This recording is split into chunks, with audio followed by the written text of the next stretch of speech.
बेटे chapter number 6 integration. और इसमें जो आपको बात जहन में रखनी है, चंद फॉर्मूलाज हैं बेटे जिनको जहन में रखना। वैसे तो आमतौर पे देखो जो इंटीग्रेशन के एमसीक्यूज बनते हैं ना, वो उन्हीं में से बनते हैं बेटे जो हमने क्वेश्चंस एक क्लास में करना सीखे हैं।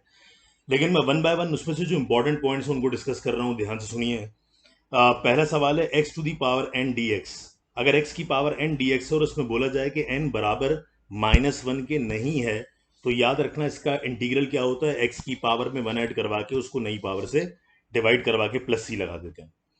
अगर x की पावर एन डी एक्स दिया जाए और आपको बोल दिया जाए कि n बराबर -1 के, तो इसका मतलब x की पावर -1 को अपॉन में ले जाओ, तो 1/x हो जाएगा। अब चूंकि x का डेरिवेटिव ऊपर गिवन है 1, तो नीचे वाले के साथ क्या लग जाएगा, ln x प्लस सी।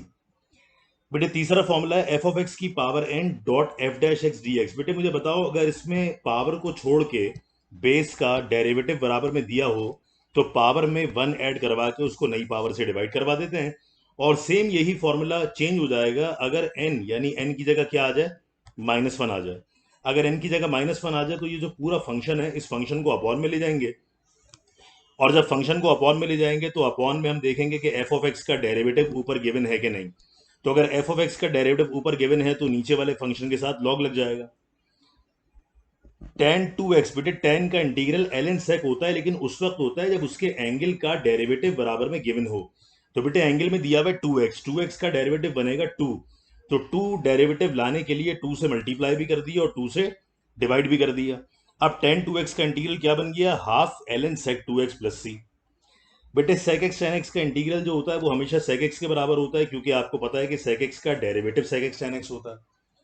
तो जब sec x का derivative sec x tan x होता है, तो sec x tan x का जो इंटीग्रल होगा वो sec x हो जाएगा। e की पावर x का डेरिवेटिव बेटे हमेशा e की पावर x का इंटीग्रल हमेशा e की पावर x होता है, लेकिन कब, जब उसकी पावर का डेरिवेटिव बराबर में दिया हुआ हो।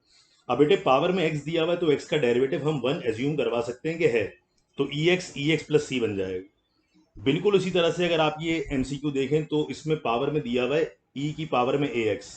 तो बेटे ax का डेरिवेटिव बराबर में होना चाहिए a। तो a लाने के लिए a से मल्टीप्लाई a से डिवाइड किया। अब चूंकि इसकी पावर का डेरिवेटिव बराबर में गिवन है, तो e की पावर ax का इंटीग्रल e की पावर ax प्लस सी हो गया।